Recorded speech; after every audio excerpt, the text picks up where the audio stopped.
everybody a hand. Thank you for coming. Our next in-person meeting will be at the library, the Peninsula Library.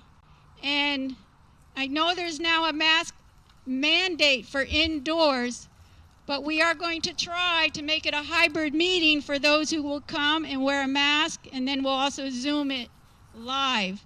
But you'll see a meeting notice on that in August. It'll be August 15th.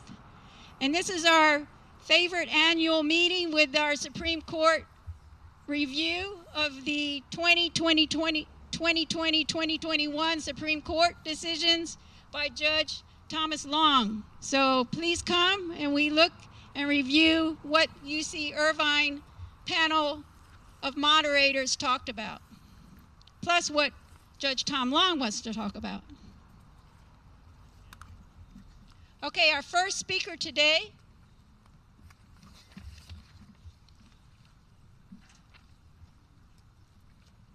actually, before I go to the first speaker, Congresswoman Nanette Berrigan was supposed to come, but she had to schedule her flight back to Washington, D.C. at noon today, but she sends her best. So our first speaker today is Harley Ruda. He defeated Dana Rohrabacher in 2018 to serve as the representative of California's 48th Congressional District.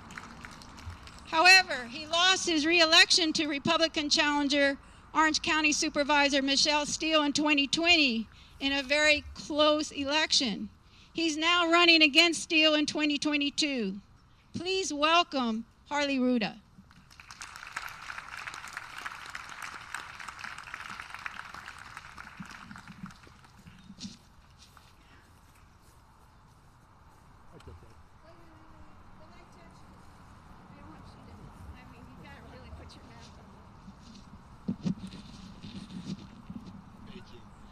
Hi everyone, how are you?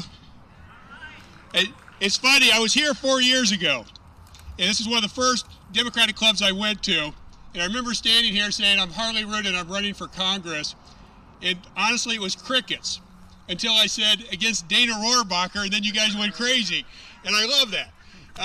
And we defeated Dana Rohrabacher, and we're going to defeat Michelle Steele in 2022. And let me tell you why.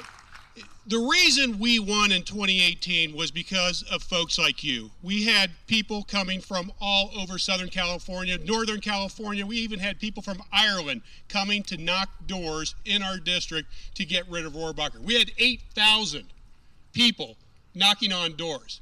Unfortunately, in 2020, we didn't because of the pandemic. And I truly believe, and you know this, the number one asset we have as Democrats is our ability to get out, knock on doors, talk to our neighbors, share our values, and earn their vote. And that's why I'm excited to flip this seat back to blue in 2022 with your help. Let me tell you why 2022 is so important. You hear every single election, this is the most important election of our lifetime. It's true again. And I want to game a scenario here for you. And this is not a far-fetched scenario. We just saw 2/3 of the Republican caucus not certify the fair election of Joe Biden as President of the United States of America. We saw that happen. And right now what's going on is that we see red state legislatures not just passing laws to suppress the vote, but to possibly overturn the vote, the will of the people. So picture this. The House gets flipped to Republicans in 2022. Donald Trump decides, I'm running for president, because he now knows, even if he loses key states, those states may send electors in favor of him against the will of the public. And we know Kevin McCarthy will follow what he did this last election and not certify certain electors, certify other ones, and we end up with Donald Trump as President of the United States.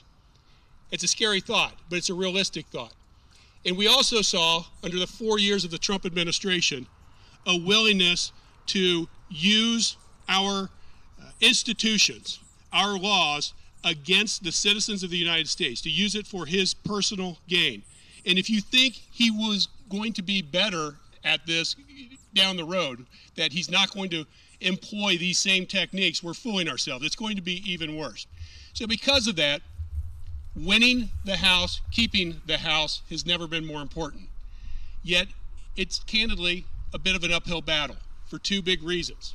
One, redistricting.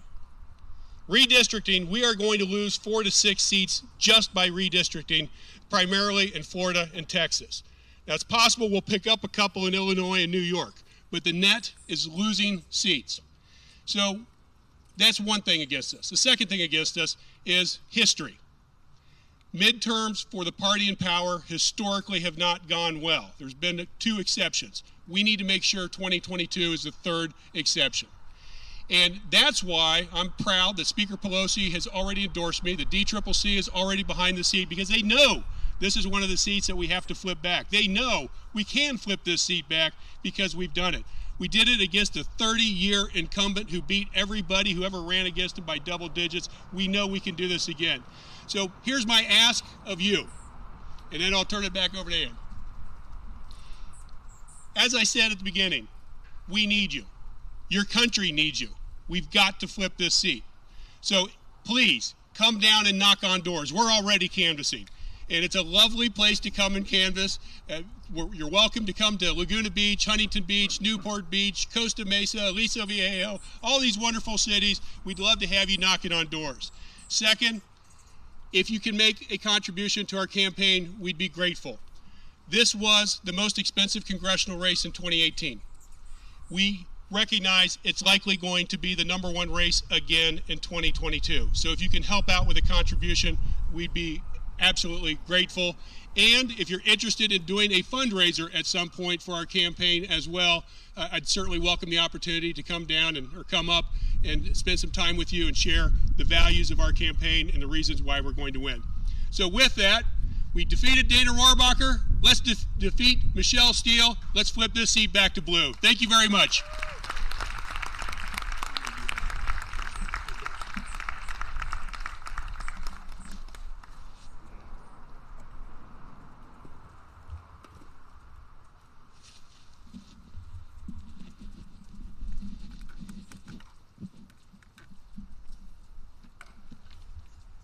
Thank you, thank you, Harley Ruda. How about that? Thank you. Thank you for defeating Dana Rohrabacher. Okay, our next speaker is Rancho Palos Verdes Mayor Eric Alegria. He's in his 2nd term on the RPV City Council and his 1st year serving as mayor. His background is in healthcare and public administration, and he's been very active in being a mayor right now. Thank you so much, Ann. Can you all hear me okay back there? Just want to make sure. Okay, wonderful. Ann, thank you so much. As Ann mentioned earlier, it feels great to be with you all and great to be out here and interacting with you all for the first event in some time. Thank you for your prior support. I'm in my 2nd term and on City Council and enjoying the work that we're doing. I'll give you a brief update and then implore you for your help to get more Democrats on not just the city of Rancho Palos Verdes, but the other peninsula cities councils as well as I close. I just want to acknowledge that we've made some great progress in several areas in the city of Rancho Palos Verdes. We've become the 4th safest city in the state of California, a distinction that we're very, very proud of, with a lot of effort, the Sheriff's Department and our public as well.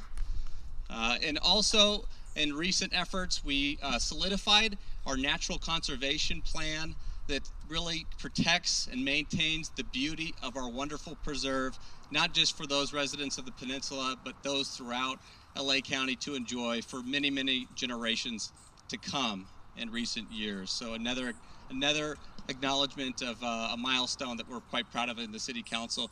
And recently, we were able to get our Ladera Linda, those are familiar, kind of the east side or south side of the city of Rancho Palos Verdes, our Ladera Linda project approved, a design, and we're going to have this wonderful facility for the community to come out and enjoy. We expect to break ground early in 2022.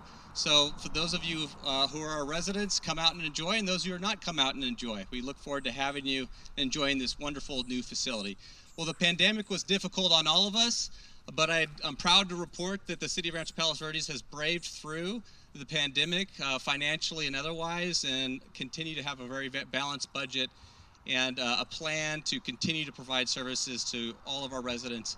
And then just quickly, I did see Debbie from Rolling Hills Estates, but to those of you who are my colleagues in the other peninsula cities, I know you're going to come up in a moment to say a few words. I just want to acknowledge all of you because the partnership that we have with the other cities across the peninsula has just been wonderful. So thank you for your collaboration.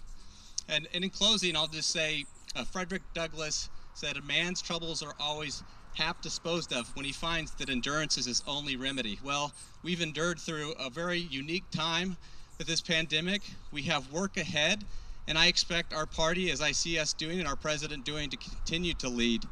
And I look forward to all of your support in the coming years. So thank you very much, and I'll hand it back to Ann.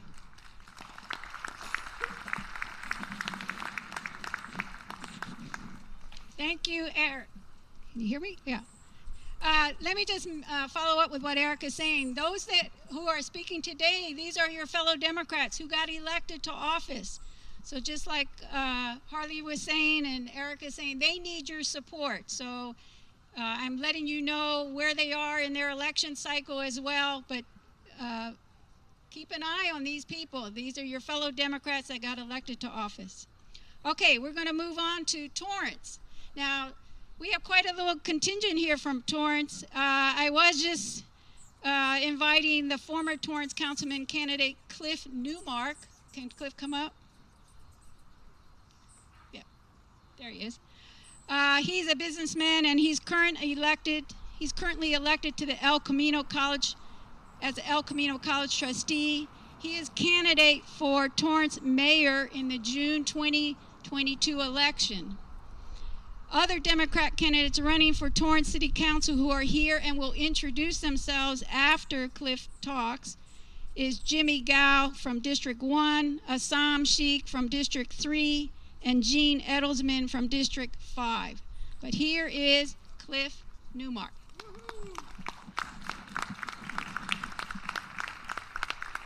Hello, Democrats!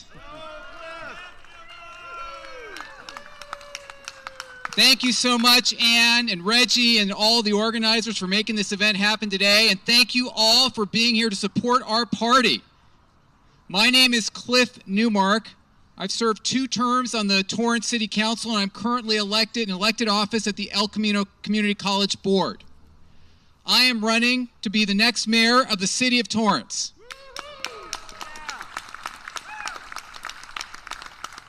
I've been endorsed by Senator Ben Allen, Assemblyman Al Murasucci, former Assembly members Betsy Butler and George Nakano, Torrance Mayor Pat Fury, and Torrance School Board President Betty Liu, as well as up to 70 community leaders and elected officials.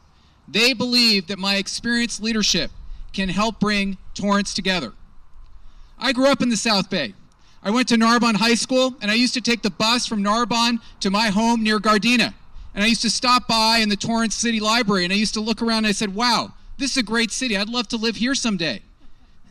I ended up marrying, after finishing graduate school at Princeton on scholarship and my law degree from UC Berkeley, I ended up marrying my wife, Diane, who's right over here, right at the end. There she is. We decided that we wanted to make our home in Torrance, and actually my son, Lincoln, who's sitting over there, a Boy Scout, and my daughter, Pearl, a Girl Scout, they were actually born while I was on the city council.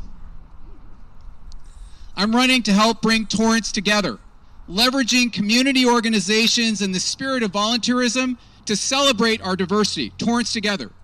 Torrance 3.0. For the past 5 years, the city of Torrance has struggled to make its services happen.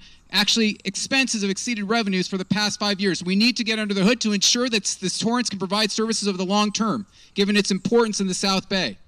Other incredibly important issues: helping the unhoused, school-city partnerships, partnerships for safe neighborhoods, growing businesses to create good quality jobs, and finally, a sustainable city.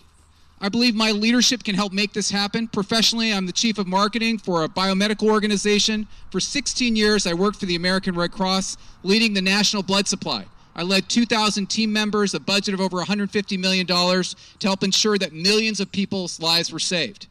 I've also been in leadership positions for a dozen nonprofit organizations. In my government experience, I started working in government 30 years ago as a legislative aide in the state Senate.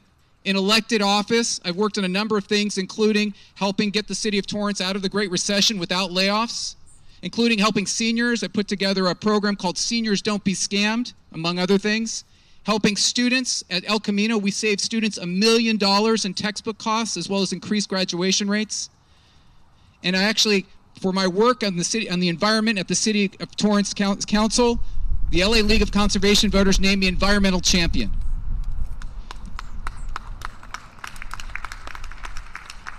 This is going to be a tough election.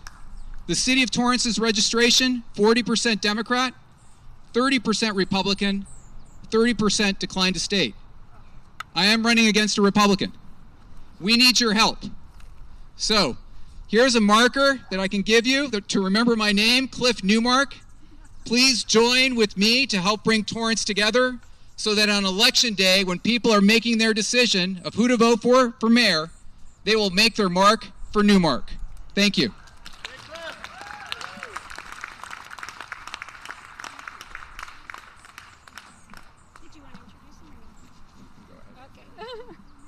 All right, why don't we get Jean to come up, Jimmy, and Assam? Are they? Is it? Okay.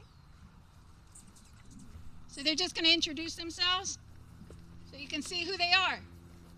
Okay. Good afternoon. I'm Jean Adelsman. When I first registered as a Democrat in Chicago. Oh. Okay, I will yell. Good afternoon. I'm Jean Adelsman.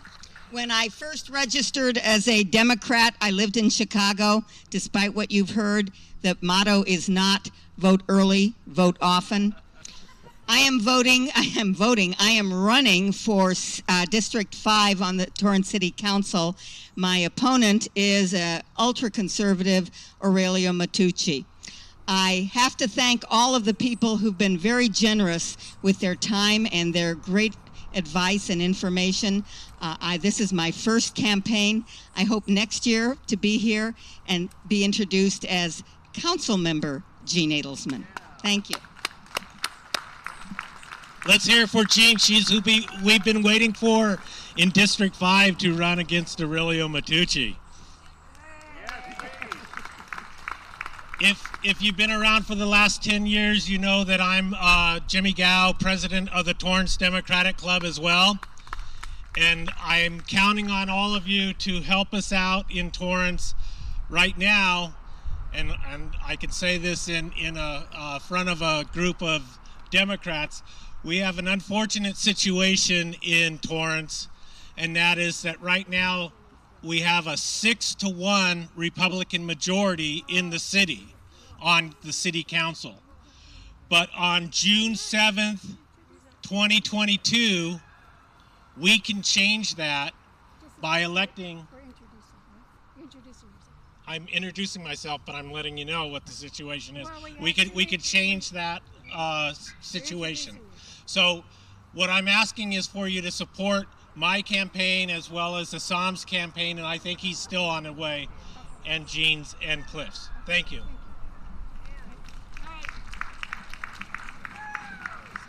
So I was told he has an opponent here. Hi, everybody. Put it close. Okay. How about if I just project to the back? Can you guys hear me back there? All right. My name's David Ziegelbaum. I'm also running in Torrance District 1. Jimmy's exactly correct. It's an imbalanced city at this point. So our entire council has gone red. It's a bad situation. I know Cliff's opponent is running for mayor as well, and it's not good. So we definitely need to bring balance back to the city. I'm a deputy district attorney. I prosecute family violence. I'm very concerned in public safety. We watch crime increase in our district, and it'd be nice to make the city safe again. So I know I didn't intend to come up and actually speak, but I look forward to talking with you personally. And again, my name's Dave Ziegelbaum. Nice to see you. That's okay. Getting back to the plan. All right. Schools will be back in person learning this fall, in-person learning this fall. So Palos Verdes Peninsula Unified School District board members, Rick Phillips, Megan Crawford, and Ami Gandhi were invited today. Megan is sick, so we'll have just Rick and Ami. They're here to speak with us. Rick and Megan were elected to their first four-year term on the board in 2018. Ami was newly appointed in May to replace Jeff Frankel, who a lot of us voted for, who was elected in 2020 and tragically passed away unexpectedly in April. Ami competed against 17 other candidates for her appointment. So here is Rick and Ami.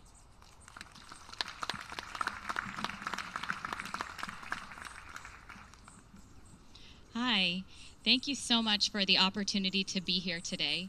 My name is Ami and I'm the newest board member of PVP USD.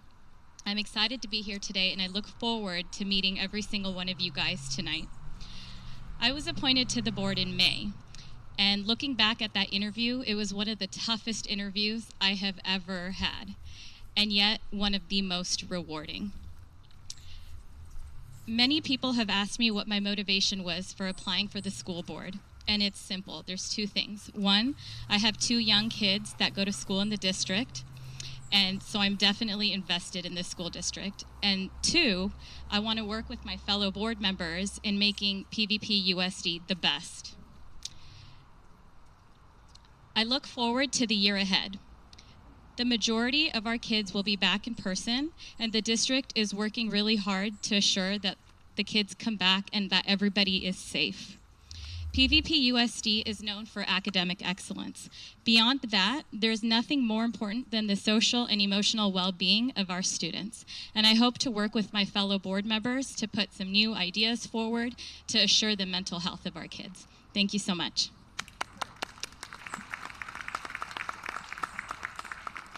Hi, I'm Rick Phillips, and I'm honored to serve on the Palos Verdes Board of Education with Ami.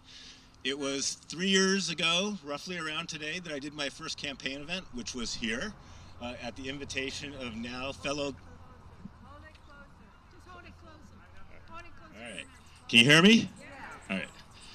So it was 3 years ago that I did my first campaign event here, and it was at the invitation of now fellow Rolling Hills Estates City Council member Debbie Stigura.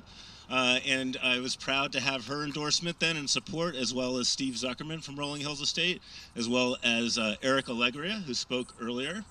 I think it's been important that on the school board that we have really focused on the kids throughout my tenure since 2018 when I was first appointed to the board, and I'm up for re-election, as is Ami, in November of 2022. You know, this year has been a very challenging year, and I think what we've really focused on the board is giving options to our families and our communities. That there wasn't one right solution for every family because of, you know, various comfort levels and various, you know, situations in terms of sensitivity to COVID. And we really struggled with finding that right balance, and we really tried to give families as many options as possible. This year we're focused on getting kids back in school. All our campuses will be open, and we expect, you know, the vast majority of our kids to attend school in person. There will be masks inside, not required outdoors, but they will be required inside. We'll also be having a testing program, which we're thankfully getting funds for due to the advocacy of Al Maritsushi and the other state assembly members and from the state to set up. And, you know, I think that that's really something that I really want to give a lot of credit to my friends Al and Ted Lieu for advocating for funding for education, both at the state level and at the federal level with CARES and American Rescue Plan. There's been a tremendous amount of dollars pumped in. That's one-time dollars, so I'd like to see that continue in the budget, but there's a lot of one-time money this year to address the challenges we have had in COVID. And so we're going to focus a lot of that money on giving our kids the opportunity to catch up and make sure that they're on track so that by the end of next year, everybody is essentially where they need to be. And so there's a Jumpstart program in August for those families that want to sign up. And then there's also going to be after school additional supports provided to any family that wants it. So thank you so much for your support, and I look forward to your support in November 2022.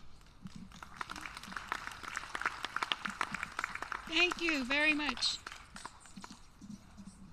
Okay, our next speaker is Palos Verdes Estates. And look at that, he's just comes right and knows when he's up. City Council member Jim Roos. He was elected in November 2020. He is serving his first term in the City Council after serving on the city's Planning Commission and Technology Advisory Committee. He is also a board member, or was also a board member of the Lanada Bay Homeowners Association. Please welcome Jim Roos. Hi, thank you so much for asking me to be here. I am a newly elected city council member. The election in November was the first campaign that I ever ran. And I'll tell you that it is harder than I could have possibly imagined, but it has been incredibly rewarding, and I hope that folks here who might consider getting involved in their local community do so. The city of PVE, I think, is really in a good place right now. It has its challenges, but our council, which currently is probably skewed a little bit more conservative, I think is working really well together, and we're coming to consensus on a lot of issues that have plagued the city until recently. So if you live in PVE, you no doubt know that whether or not we would keep our police department has been an issue that has been top topic for many years, and this council was united in the decision to retain the police department. We do have, thank you, and that's so important for so many reasons, not least of which because some of the alternatives really aren't any cheaper, and because the sheriff really is having its own challenge, not to impugn any other cities' choices in that regard. But the PV Police Department has been around since 1939, grew organically since that time, and I think we benefit from having it. I will say, just real quick, the next step really for the city is to solve the long-term revenue issues that we have. Those of you who remember Measure E may know that it does not have an inflator in it. So now we're three or so years since Measure E passed. Our expenses obviously go up every year. The revenue from Measure E does not. That is something we'll have to fix. I feel confident that my colleagues on the council are committed to finding solutions there. And just one last thing, I want to make a quick pitch. The city recently interviewed candidates for all of our committees and the Planning Commission. We filled most of those positions, but we are still looking for a Planning Commissioner, and we are still looking for someone to fill a seat on the Investment Policy Advisory Committee. So if you live in PVE and you're interested in getting involved in the city, submit your application, because we've been looking for probably 2 months for those two positions. Thanks so much.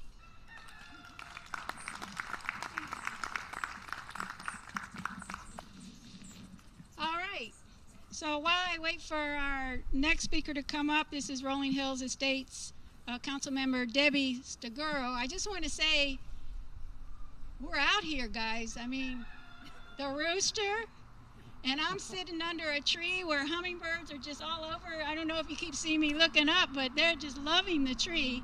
So this is a beautiful setting from St. Luke's Church, and hopefully sometimes he comes out and says something, but hopefully he will say something later.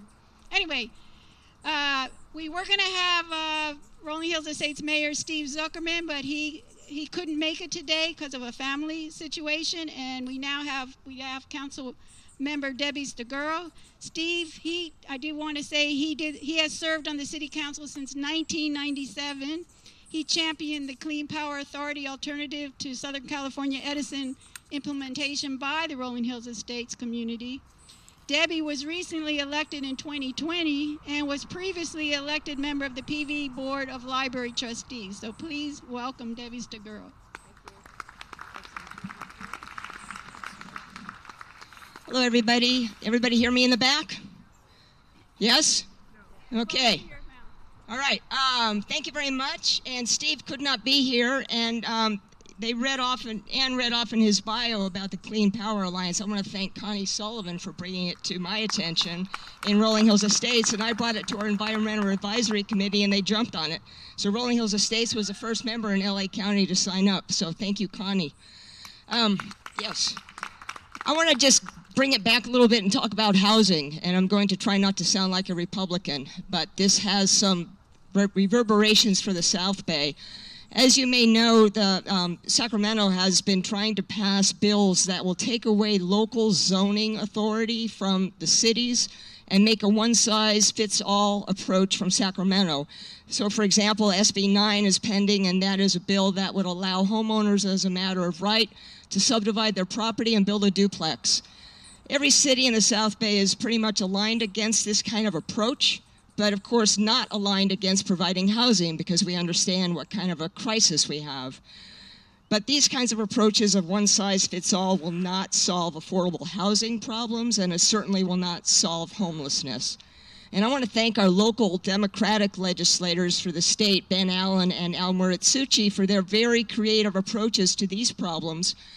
Ben introduced a bill that would create regional housing trusts among different communities to get the problem solved. And Al introduced a bill that would carve out areas that are severe fire risk areas. So I want to talk about from the Democratic perspective of what has already been talked about, which are more partisan councils, and also from the climate perspective. The partisan council issue, my city is a nonpartisan city council. We run regardless of our party affiliation, and we're elected to a nonpartisan office.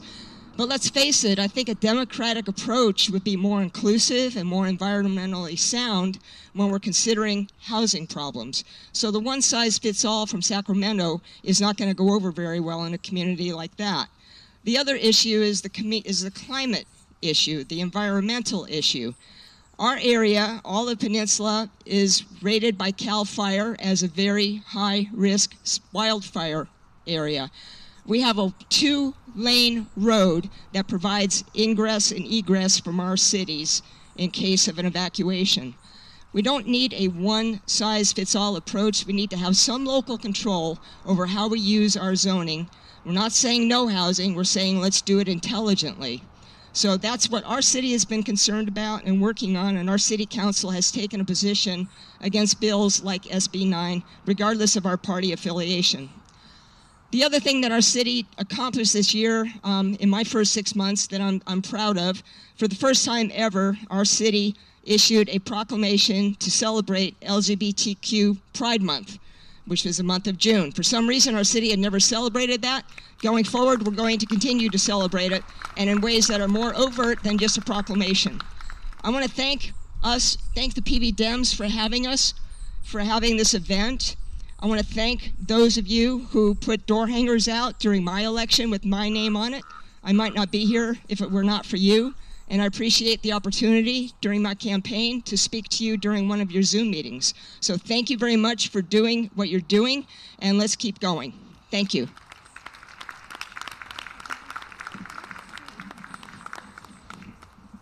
Thank you, Debbie.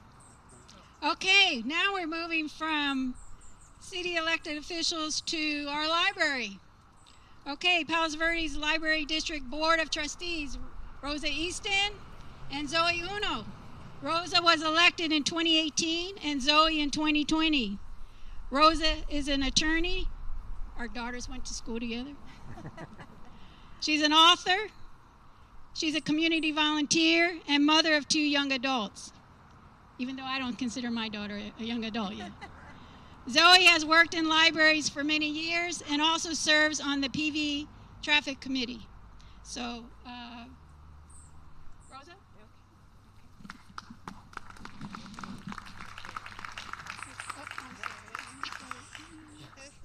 Keep it close, though. Okay. Thank you, everyone. Can you hear me? My name is Rosa Easton, and I'm proud to be here, honored to be here today and serve as your library trustee here in Palos Verdes. I grew up in Torrance, so I love seeing all of the Torrance residents here as well. And as Ann said, my children went to Peninsula High School, so PV is near and dear to my heart, but so is my library that I serve. And I just wanted to give you a few updates on how the library has survived during COVID. We closed in March of 2020, opened with curbside service in June of 2020, and just as of June this year, closed our curbside service and opened our doors for everyone in June. And as of last week, we have Sunday hours and extended hours during the week, and we have our study rooms open now, so kids can come and study, and residents can use those private rooms again. Passport services are up. We had the Malaga Cove book sale recently, and we're just going to forge ahead. We have a strategic planning team in place, and some of you may be tapped to give us some feedback on what your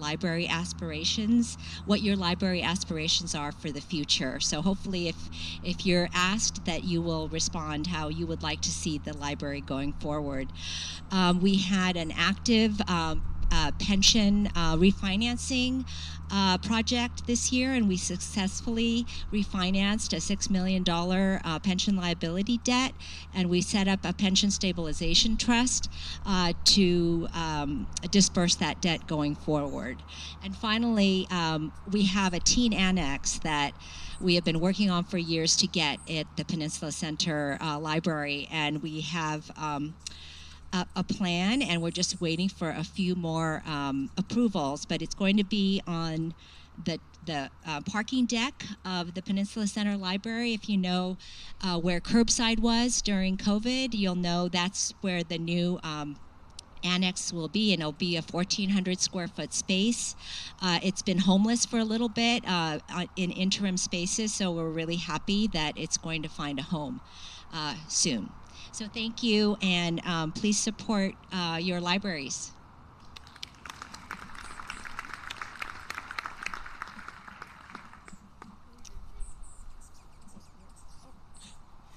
Hi, as Ann said, my name is Zoe Uno, and I'm the newest trustee on the PVLD Library Board. I was elected in November and started serving immediately in December, and we got a lot of work accomplished in the 7 months that I've been here.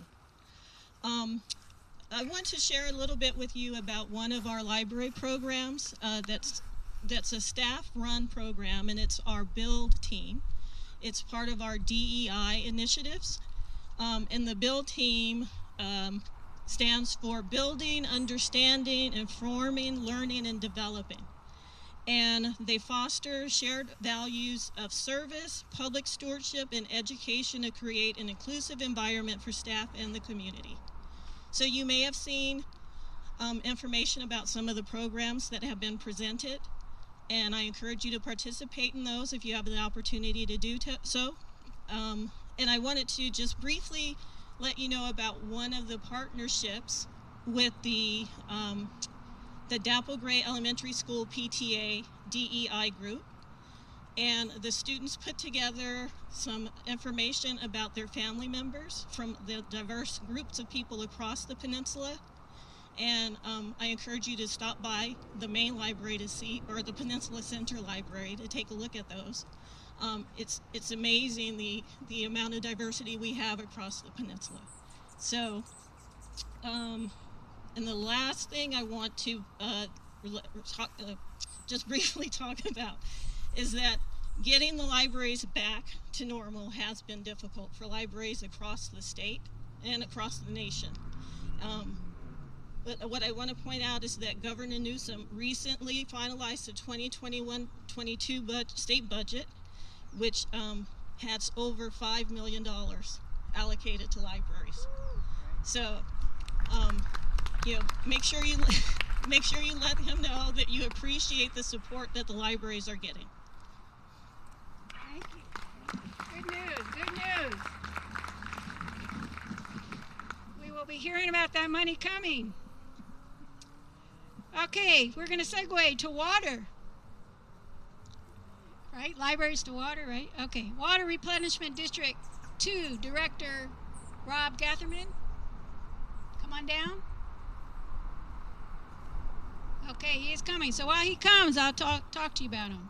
So Rob Gatherman, he represents all the South Bay cities and parts of Los Angeles, including San Pedro and Wilmington. Rob was elected to the board in District 2 in 2004 with a background in civil engineering, environmental engineering, and urban planning. The Water Replenishment District is the largest groundwater agency in the state of California. So please welcome Rob, who will also be followed by Harold Williams, who is from the West Basin Municipal Water District. So you'll get to compare the two. One's groundwater.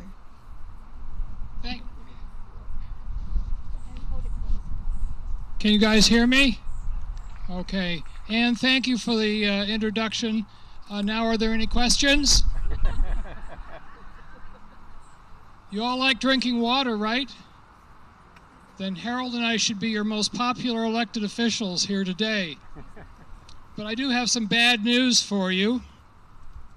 We're in the middle of a 20-year mega drought that just happens to be the worst, most severe drought in the last 1,000 years.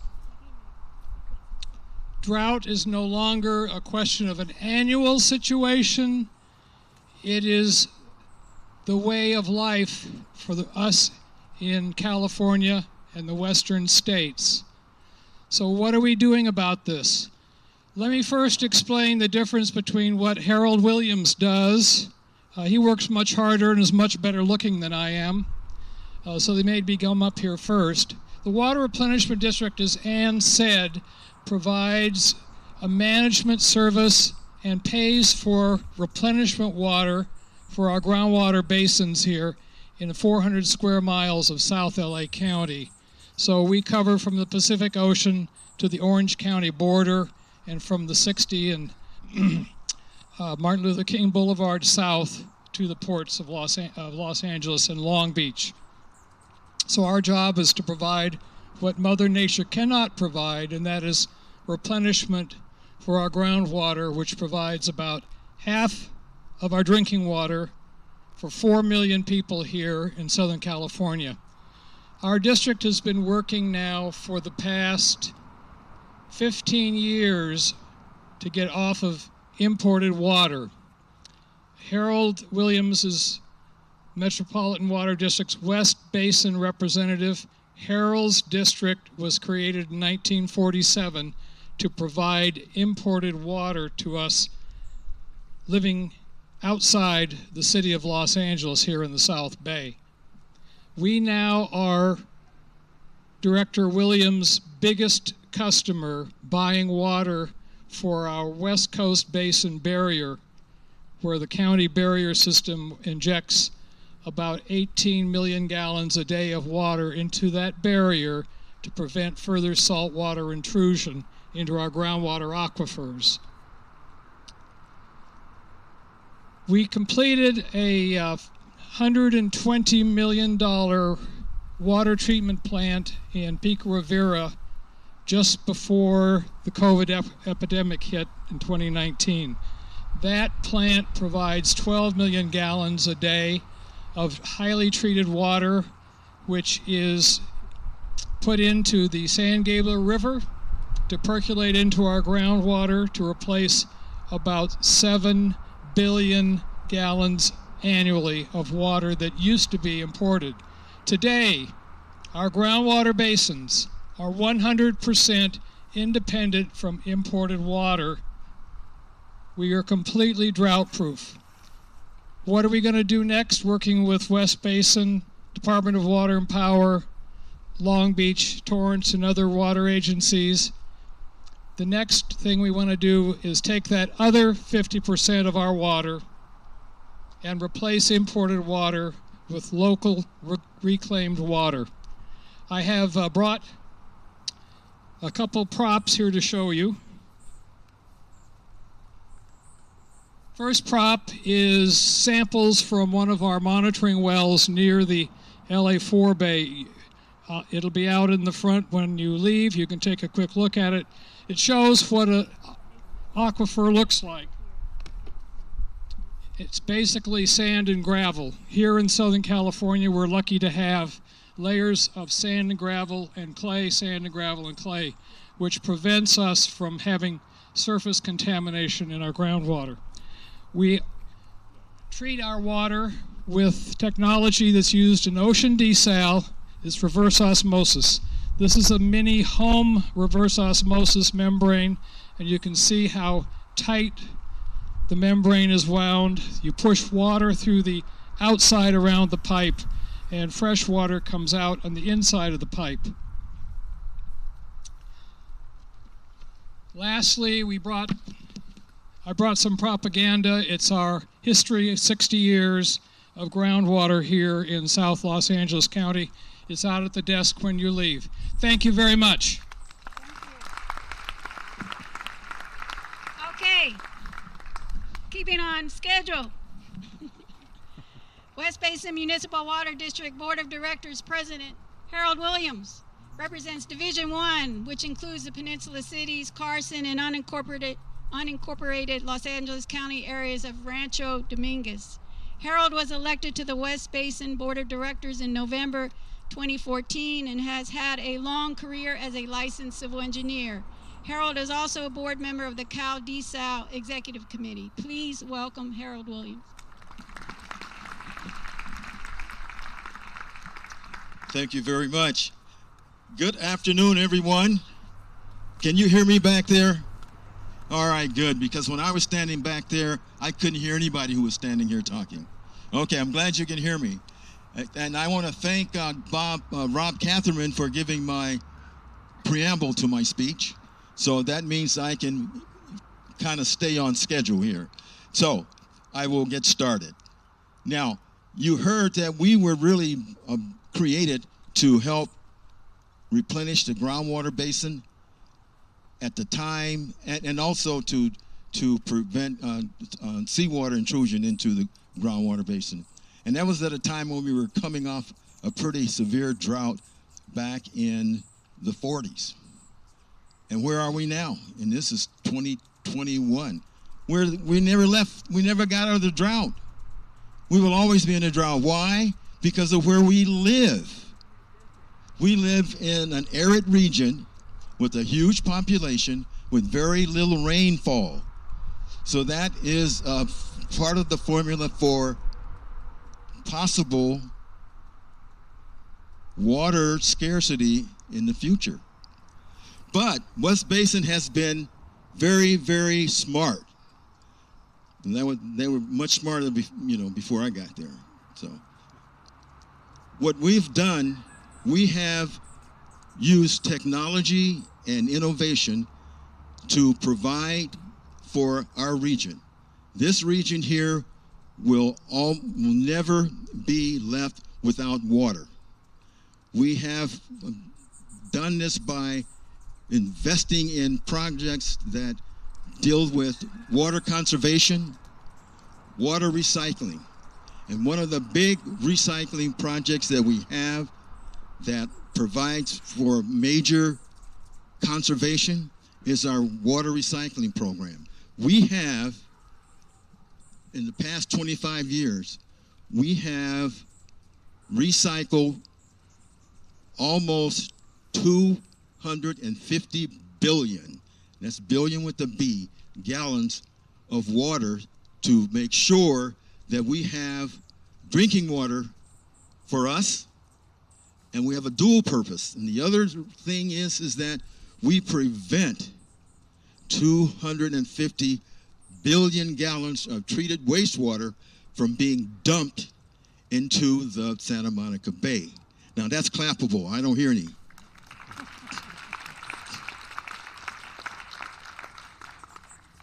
And I guess you here in PV, you would probably want to know, what are we doing for Palos Verdes? Now, we get a little closer to you than WRD. We help you at the faucet. at your property line. We help you save water there.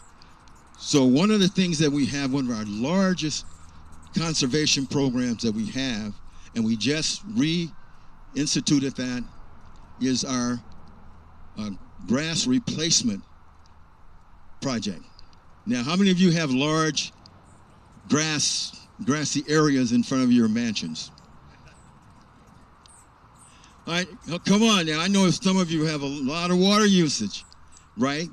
Well, we have a program along with Metropolitan Water District that we will, if you live in PV, you qualify to get $3 for every square foot of grass that you replace with California-friendly landscaping. Does that sound good? You like that idea? And in addition to that, to help you save money, we give away water-efficient nozzles for your sprinklers so you can save money there. So we are all about helping you conserve water, and at the same time you're conserving water, you are conserving your dollars. Does that sound good? Now, I'm running out of time, so I'm going to get to my main thing here, is that I'm a civil engineer, just like Rob, and we like projects.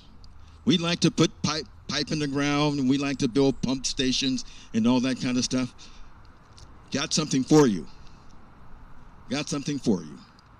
I stand here very happy to report to you that we are going to have the first project to bring the first drop of recycled water to the peninsula. Hey, some of you are out there. You can hear me back there in a little bit, huh? This project will have, the end users will be 2 schools, 2 something else, forgot. The golf course. What? The golf course. That's the main one. Well, that's the big one. That's the big one, the golf course. The golf course. And those folks at the golf course, they should be celebrated because they are the ones who pushed this project and kept it going. And we are so happy that they stayed with us, because you know sometimes government projects take a little longer to get going, and that's just the way it is. It's because of you folks.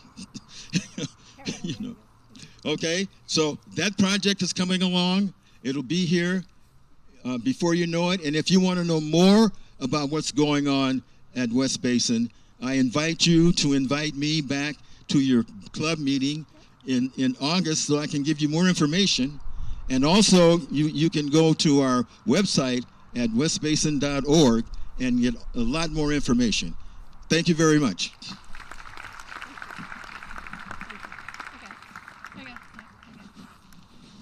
All right, we just needed Harold to have gotten all that water recycled before it got dumped by the Hyperion plant in this latest dumping, right? Okay, all right, so we'll work on that. All right, our next speaker is Los Angeles County Assessor Jeffrey Prang. He was elected in 2014 and re-elected in 2018. And, you know, I'm saying who's elected here, so remember, these are all Democrats. Jeff was a council member and mayor for the city of West Hollywood. The Los Angeles County Assessor's Office is the largest office of its kind in the nation and provides the foundation for our property tax system that generates $17 billion annually. Here's Jeff. Thank you very much. Ann asked me to come here because she thought she needed somebody to add a little bit of life and excitement into this event in a way that can only be done by the county property tax assessor. I always like to begin my speeches by telling people not only what I do, but importantly, what I do not do. I do not collect taxes. There's another guy who has a really intuitive title who does that. He's called the tax collector. The job of the assessor is to establish the value of property. We're not interested in revenue. We're just interested in fairness. But the office is, I want to, before I tell you a little bit about the office and what we're doing, I did want to thank the club for inviting so many local officials from so many different jurisdictions to speak.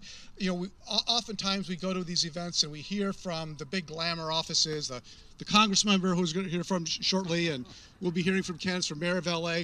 But there's so many important offices that are more obscure that do such important work, and I'm really pleased that you gave a forum to them all to be able to share a little bit about their work and what they're doing to serve the people. But the assessor's office is foundational to local government.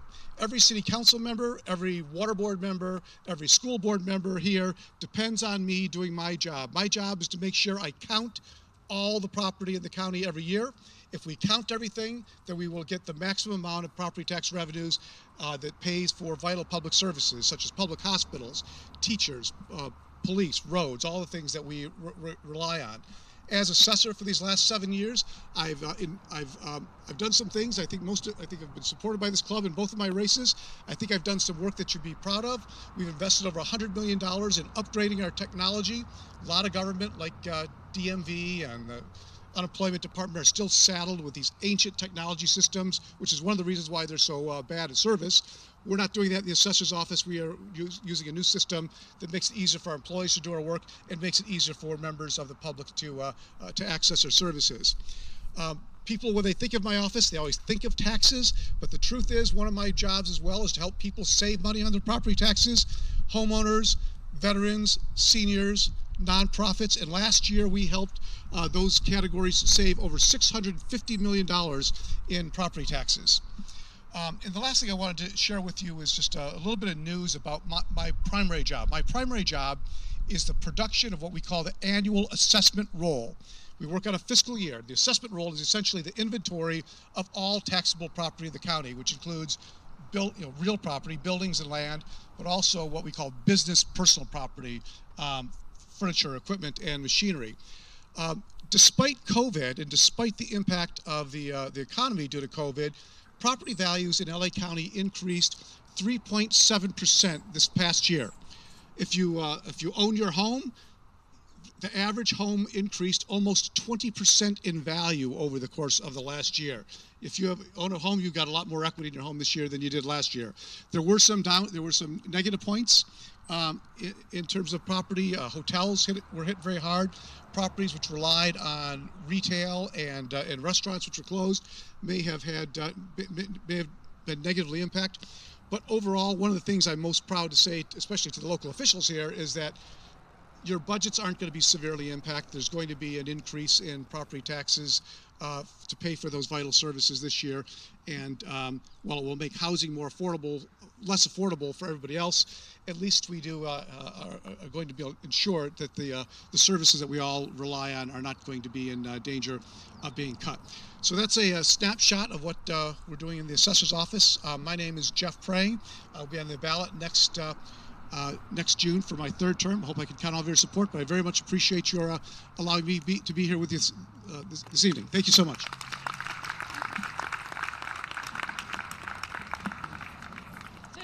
Jeff did bring a friend. Being held back there. Theo. Theo had, what do you call it when you can't be away from your dog? Anxiety. All right, we're on to our next roll of speakers, and first we're going to start out with Torrance Unified School Board District President Betty Liu. She was elected in 2018. She's an attorney. She has served as a City of Torrance Commissioner and Executive Board member of PTSAs of local Torrance Unified School District schools. So here is Betty. Thank you, Ann. Can you hear me now? Okay, thank you, Ann. Thank you very much for inviting me here today. When I was last here at the at PV Democratic Club picnic, the annual picnic, I mentioned two of my top 3 priorities. They were the two that I'm talking about right that I want to talk about is mental health and school safety. And never had I realized, had I even imagined that these two issues became the forefront of our school districts nationally. Back then with school safety, I was concerned about an armed gunman or what I just got here, a hydrofluoric acid accident that would pollute the air immediately and kill off our population, or or even the normal fire, earthquake, all kinds of safety. And as you know, because of this pandemic, it's become COVID-19 virus, the invisible enemy that we had to deal with. And in terms of mental health, because of the social, I originally was referring to the teenage angst that they have, how competitive schools are nowadays, even at elementary level, even the younger ones. But now, because of social isolation for about a year, our kids, our students, all have suffered in some way the effects of being away from the peers. And for elementary kids especially, they were not able to have the social skills that they are supposed to learn in elementary schools. So during this time, I was a vice president of the school board, and then they elected me as a president in December of this last year, when we had to start deciding when to open up schools. We closed our schools on the Black Friday in 2020, March 13th. I will never forget that day. All of a sudden, teachers, students, parents didn't know what to do. We all just rushed home and waited and see what's going on. Okay, and then the following week, we're gonna all have to go online and learn or teach that way. Of course, like many of you, I never imagined that it will turn out to be over a year that this happens. So what our Torrance Unified School District did was, as soon as the Los Angeles County Department of Public Health said that we can allow students up to second grade to go back to school, we first had pre-K and kindergarten go in.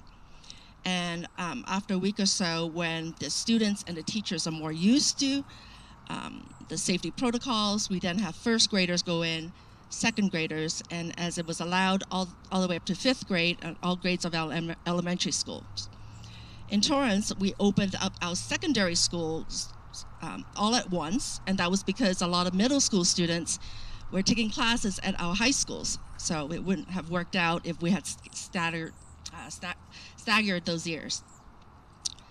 And then I'm very happy to say that our school district is the first large school district in LA County to open up fully.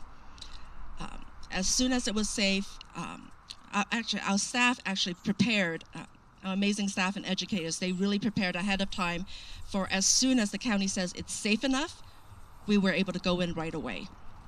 Things have been turning out pretty well. We had no breakouts. And during the summertime, on top of the normal summer school that we have for the students who had a normal learning loss, we also had added physical and mental health activities, a lot more socializing among themselves here on campuses, and hoping to do what we can to make up for what they have lost during this last year. I believe that my generation was defined by the 9/11 event. The generation before me was defined by the Korean and Vietnam War. And before that, the World War II for that generation. And I believe this generation is very much defined by this worldwide pandemic with COVID-19. What they've gained is our resilience and empathy. Those two words I strongly emphasized during my whole presidential term because I have made it a theme for my school district. And truly, it's thanks to our educators and administrators, para-educators, everybody in the school district, all 3,500 of them, really working together with the board, along with parents, families, students, to make them all resilient and to make this past year successful in terms of not having as much loss as there could have been. So thank you again. I hope that those 2 terms stick with all of you also. As adults, we can all appreciate that term and be reminded that this generation of students might have what it really takes to become an adult one day. Thank you.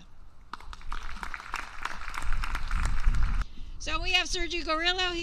He's always up to date on our party strategy in the upcoming September 14th recall election of Governor Newsom. And so here we have Vice Chair Sergio Gorillo.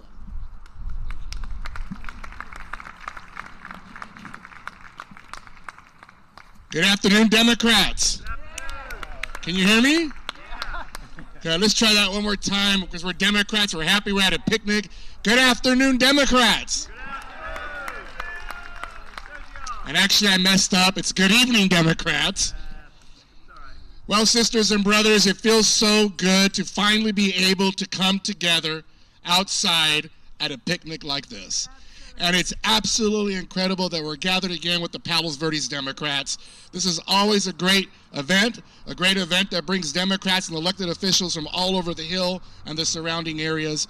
So let's give a big hand to the organizing committee that made this event possible today. I remember 2 years ago, it was like really hot. It burned my head, so I had to bring a hat today. But I just want to thank the weather for being good. I'll say I'm going to keep my comments short because I know we've heard a lot of speakers today, and we all are here to hear from our amazing Congressman Ted Lieu. But I do want to I heard Betty speak right now, and I want to just say a special kudos to all our Board of Education members. The last year has been probably the hardest job for many elected officials, but especially for school board members. The work that they did made not a single person happy, but they had to do what they had to do to ensure that our kids were safe and that kids continue to be educated. So let's give a big extra hand of applause to all of the Board of Education members who are here and who spoke earlier today. But since this is the first gathering really since COVID, I want to take this opportunity to thank you for all that you did in the presidential election last year. Many people said that California Democrats can't do, it's not our party, that we don't have a presidential election in California, that we don't do much. But let me tell you something. 38% of all the phone calls that went to battleground states were made by people like you, were made by California Democrats. And in those 4 or 5 states where we barely won, where it made the majority of doing, that would not have been possible without you. So I always tell people that we might not have tough races for the presidency here, but today, without a single doubt in my mind, Joe Biden and Kamala Harris are president and vice president because of you, because of California Democrats. So let me take this opportunity to thank all of you for what you did in that election. And on that note, what you will hopefully be doing over the next 2 months. September 14th is the day of the Republican recall attempt on our governor. In less than a month, ballots will be already out. Already people are receiving their ballots in about a month. We need to do all that we can to defeat this Republican effort to recall our governor.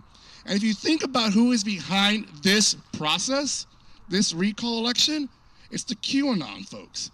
It's the Trump anti-immigrant folks. It is all of those individuals who stand for the values that we don't stand for. And so this election is a lot more than just the recall of our governor.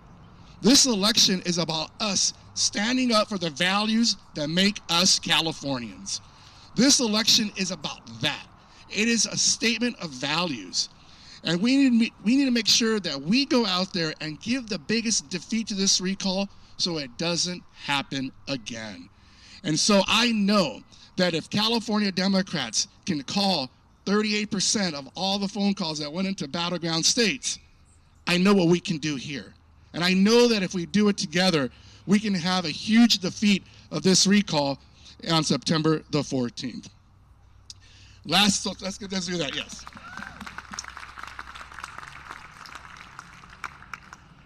And lastly, I just want to say thank you for doing this picnic. If you think about it, where we were just a few months ago. A few months ago, many members of our community were literally dying. Just down the hill, 35% unemployment in San Pedro and in Wilmington. People going hungry. But the leadership of our governor and the leadership of the Democrats in the legislature and the leadership of Democrats in Congress have brought us to this point where we're at today.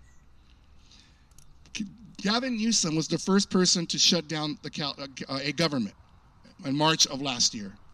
But it was the right thing to do. And today, over 40 million inoculations or vaccinations have been given in California. Percentage-wise, we have the highest percentage of our population immunized than any other state in the union. And we are 40 million people strong. The rate of infection is lower here than anywhere else. And that's because we had real leadership. And these anti-vaxxers who want to recall our governor are just have it all wrong. And on that note, this is how bad it's getting, folks. Just this week, I don't know if you heard this or not, just this week, there was a plot to bomb the California Democratic Party headquarters in Sacramento. People who that were upset with the turnout of the election. Luckily, they're in jail now, they're locked up. But we are working with the FBI and the special agent in charge to make sure that our headquarters is safe, that our staff is safe, that our volunteers are safe, and they are safe. But nothing's gonna stop us from standing up for everyday Californians. We will continue our mission whether they want to bomb our headquarters or not, to stand up for all people who call California home, and to make sure that we continue to enforce the California values so that every person in this golden state of ours, no matter what you look like, no matter where you're from, no matter who you love, can live the same life and same dream that all of us do in this great state.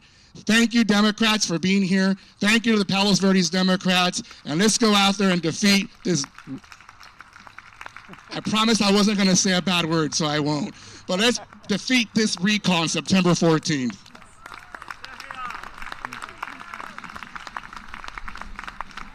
All right.